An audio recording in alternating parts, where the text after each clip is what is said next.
کے زمانے میں طاعون کی بیماری آ گئی، طاعون کی بیماری آ گئی، ڈاکٹر طبیب جو ہے وہ لاجواب ہو گئے، لوگ مر رہے ہیں۔ آخر حضرت غوث اعظم کی بارگاہ میں آئے کہ لوگ جو ہے وہ مر رہے ہیں، کچھ کریں، دعا کریں رب کی بارگاہ میں۔ آپ نے فرمایا کہ یہ جو ہمارے سین میں گھاس خود کو خود اگی ہوئی ہے نا، یہاں سے ایک ایک تنکا لے جاؤ اور کھاتے جاؤ، اللہ تمہیں شفا عطا کرے گا۔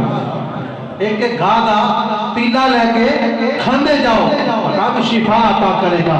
وہ کھاتے گئے، لوگ شفا یاب ہوتے گئے۔ کچھ لوگ تنقید والے آج بھی ہیں، اس وقت بھی تھے، انہوں نے کہا کہ شاید غوث پاک نے کوئی نا اتنا کیمیکل لایا ہے، کوئی دوائی لائی ہے، ورنہ اسی بھی اچھی فصل اگانے ہیں، کھادا دینے ہیں، اچھی طرح سے خود اگانے ہیں، خود گھا اگیا ہے، یہ کوئی خاص گل ہے، کوئی کیمیکل لگایا گیا ہے۔ تو پھر انہوں نے آ کر سوال کیا کہ کیا خاص بات ہے؟